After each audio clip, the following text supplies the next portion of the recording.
Karthik Deepa serial March 23 இன்னைக்கான எபிசோடுக்கான promo release பண்ணியிருக்காங்க. இந்த ப்ரோமோ பற்றின ரிவ்யூ தாங்க இந்த வீடியோவில் நம்ம இன்றைக்கி பார்க்க போகிறோம். எபிசோடை ஸ்டார்ட் பண்ணுறதுக்கு முன்னாடி இந்த வீடியோவை மறக்காமல் லைக் பண்ணிக்கோங்க. உங்களுடைய ஒவ்வொரு லைக்கும் எனக்கு அடுத்த வீடியோ போடுறதுக்கு கொஞ்சம் இன்ட்ரெஸ்டிங்காக இருக்கும்.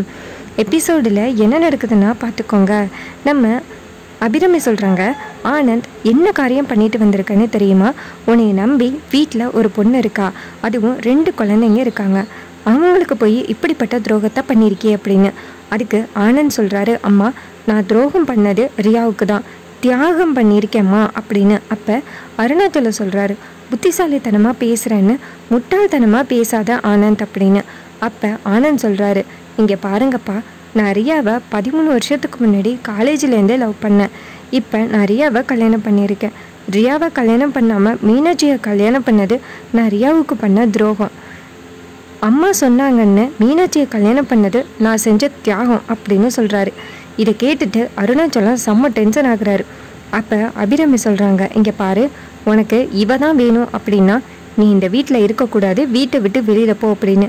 இதை கேட்டுட்டு செம்ம டென்ஷன் ஆகுறாங்க ரியா. ஆனால் வெளியில் காமிச்சிக்கல.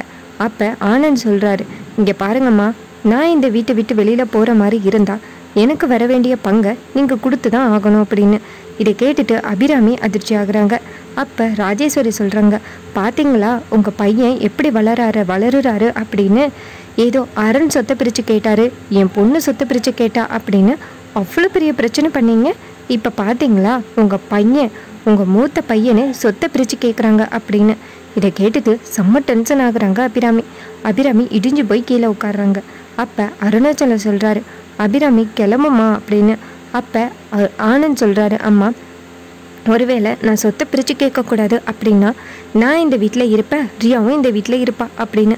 இதை கேட்டுட்டு அபிராமி ரொம்பவே அதிர்ச்சி ஆகுறாங்க.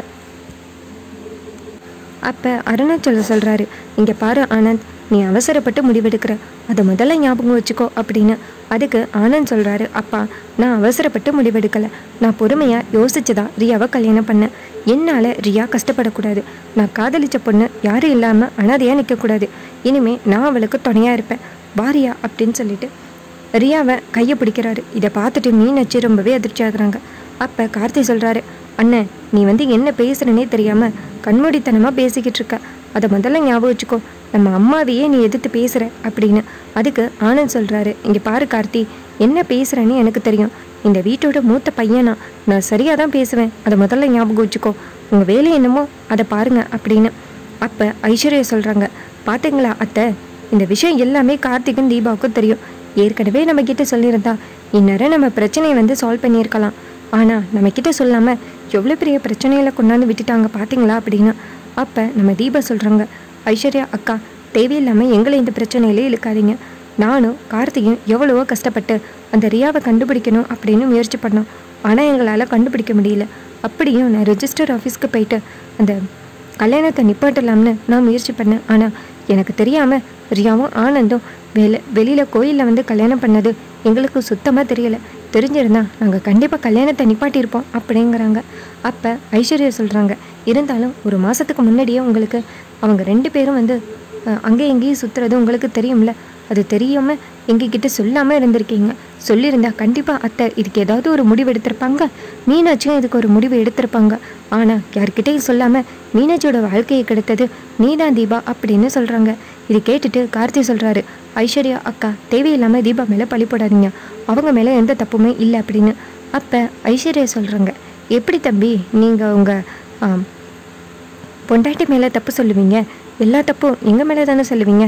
அத்தை இப்போ கூட நீங்கள் புரிஞ்சிக்கலையா, அந்த தீபா எப்படிப்பட்டவன்னு, இந்த குடும்பத்துக்குள்ள பிரச்சனை உண்டாக்குறதுக்கு தான் அவள் இவ்வளோ பெரிய வேலையை பண்ணியிருக்கா. ஆனால் அதை கொஞ்சம் கூட நீங்கள் புரிஞ்சிக்கவே மாட்டேங்கிறீங்களே அப்படின்னு. அதுக்கு அபிராமி சொல்கிறாங்க தீபா கிட்ட, தீபா இந்த பிரச்சனையை நீ முன்னாடியே எங்ககிட்ட சொல்லியிருந்தா இன்னொரு எல்லாத்தையும் நாங்கள் சால்வ் பண்ணியிருப்போம், ரியா ஆனந்தோட கல்யாணமும் நடந்திருக்காது, இது எல்லாத்துக்குமே காரணம் நீதான் தீபா அப்படின்னு தீபா மேலே பழி போடுறாங்க. அப்போ மீனாட்சி டக்குன்னு சொல்கிறாங்க, எல்லாரும் நிறுத்துங்க அப்படின்னு. அப்போ நம்ம அபிராமி சொல்கிறாங்க, மீனாட்சி நீ எதுக்கும் கவலைப்படாத, உனக்கு நான் எப்போவுமே துணையாக இருப்பேன். இவன் ஏதோ ஒரு பொண்ணை வீட்டுக்கு கூட்டிகிட்டு வந்தா அவளை நான் மருமகளாக ஏற்றுப்பண்ணா, நீதாம்மா இந்த வீட்டோட மூத்த மருமக அப்படின்னு. அப்போ நம்ம மீனாட்சி அழுதுகிட்டே, இல்லைத்த நான் இந்த வீட்டோட மருமக இல்லைத்த அப்படின்னு சொல்லிட்டு நேராக ஆனந்தை பார்த்து, ஆனந்த், உங்களை எந்த விதத்தில் நான் குறை வச்சேன்? நீங்கள் பேசும்பொழுதெல்லாம் எவ்வளோ அன்பாக பேசுகிறீங்கன்னு எவ்வளோ சந்தோஷப்பட்டேன். ஆனால் நீங்கள் இத்தனை நாள் மனசுக்குள்ளே ஒரு வஞ்சகத்தை வச்சுக்கிட்டு தான் பேசிக்கிட்டு இருக்கீங்கன்னு இப்போ தான் எனக்கு புரியுது அப்படின்னு அப்போ ஆனந்த் சொல்கிறாரு. இங்கே பாரு மீனாட்சி, நான் எப்போவுமே உன்னை காதலிச்சதே கிடையாது. நான் முழுசாக காதலிச்சது அது என்னுடைய ரியா மட்டும்தான் அப்படின்னு. இதை கேட்டுட்டு மீனாட்சி டென்ஷன் ஆகி, நீ எல்லாம் ஒரு மனுஷனா? உன்னை எத்தனை நாள் நம்பிக்கிட்டு இருந்தது என்னுடைய தப்பு அப்படின்னு தீபா கழுத்தில் கிடக்கிற தாலியை கேட்டு நேலா ஆனந்தோட முகத்தில் வீசுகிறாங்க. ஆனந்த் இதை பார்த்துட்டு ஷாக் ஆகுறாரு. அப்புறமா தீபா என்ன பண்ணுறாங்கன்னா நேராக மீனாட்சியை போய்ட்டு, அக்கா தயவு செஞ்சு கோவப்படாத, கொஞ்சம் பொறுமையாக இருங்க அப்படின்னு. அப்போ மீனாட்சி சொல்கிறாங்க, தீபா தயவு செஞ்சு என்கிட்ட பேசாத அப்படின்னு சொல்ல. அப்போ தீபா சொல்கிறாங்க, அக்கா இந்த வீட்டில் நடக்கிற பிரச்சனையை எப்படியாவது நான் சரி பண்ணிடுறேன், தயவு செஞ்சு பொறுமையாக இருங்க அக்கா அப்படின்னு. ஆனால்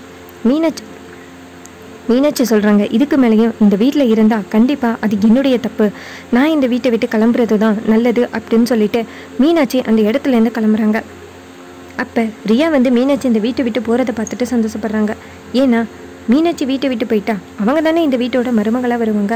அதனால் அந்த ரியா ரொம்ப சந்தோஷப்படுறாங்க. அப்போ நம்ம கார்த்தி என்ன பண்ணுறாருன்னா நேராக மீனாட்சி போய் தடுத்து, அண்ணி ஒரு நிமிஷம் நில்லுங்க அப்படின்னு சொல்ல. அப்போ மீனாட்சி சொல்கிறாங்க, இதுக்கு மேலே இந்த வீட்டில் எனக்கு இருக்கிறதுக்கு எந்தவித உரிமையும் இல்லை கார்த்திக், நான் வீட்டை விட்டு வெளியில் கிளம்புறேன் அப்படின்னு. அப்போ கார்த்தி சொல்கிறாரு, இங்கே பாருங்க அண்ணி, நீங்கள் ஆனந்த நம்பினதுனால தானே இப்படி பண்ணுறீங்க. ஆனால் ஆனந்த அந்த ரியா எப்படி ஏமாத்திருக்காங்க தெரியுமா? இது மாதிரி அவங்களுக்கும் அவங்க ஹஸ்பண்டுக்கும் பிரச்சனை, அவங்க ஹஸ்பண்ட் ரியாவை ஏதோ சொல்லி பழி போட்டுட்டாரு, இது மாதிரி ஆனந்துக்கும் ரியாவுக்கும் தொடர்பு இருக்குது அப்படின்னு சொல்லி தான் டிவோர்ஸ் பண்ணிட்டாரு அப்படின்னு தானே சொன்னாங்க. ஆனால் அது எதுவுமே உண்மை இல்லை, அதை முதல்ல ஞாபகம் வச்சுக்கோங்க. அந்த ரியா எப்படிப்பட்டவன்னு உங்களுக்கு தெரியுமா? ரொம்ப கேடி, பணத்துக்காக தான் புருஷனையே டிவோர்ஸ் பண்ணியிருக்கான். இந்த விஷயம் ஆனந்துக்கு ஒரு நாள் தெரிய வரும், அன்னைக்கு உங்களை பற்றி நல்லா புரிஞ்சுப்பாங்க, ஞாபகத்தில் வச்சுக்கோங்க அண்ணி. சீக்கிரம் அந்த ரியா எப்படிப்பட்டவன்னு நான் வீட்டில் ப்ரூவ் பண்ணுவேன், அது வரைக்கும் நீங்கள் இந்த வீட்டில் இருந்தீங்கன்னா நல்லது அப்படின்னு கார்த்தி மீனாட்சிக்கிட்ட கெஞ்சுறாரு. அப்போ மீனாட்சி சொல்கிறாங்க, இல்லை கார்த்தி தம்பி, எதுக்கு மேலேயும் நான் இந்த வீட்டுக்குள்ளே இருந்தால் இதை விட அசிங்கம் வேறு எதுவுமே கிடையாது, நான் எங்கள் அம்மா வீட்டுக்கு போகிறேன் அப்படின்ட்டு மீனாட்சி பொட்டுப்பிடிக்கை தூக்கிட்டு கிளம்புறாங்க. இதை பார்த்துட்டு அபிராமிக்கு ரொம்ப சோகம் தாங்க முடியலை. எதுக்காக ஆனந்த் இப்படி பண்ணுறான், இந்த வீட்டில் அடுத்தடுத்து பிரச்சனை வந்துக்கிட்டே இருக்கே அப்படின்னு. அப்போ ஐஸ்வர்யா அபிராமிகிட்ட ஏற்றி விடுறாங்க, அத்தை இது எல்லாத்துக்குமே காரணம் இந்த தீபா தான். இந்த தீபா மட்டும் வீட்டில் இன்ஃபார்ம் பண்ணியிருந்தா இவ்வளோ பெரிய பிரச்சனை நமக்கு வந்திருக்குமா?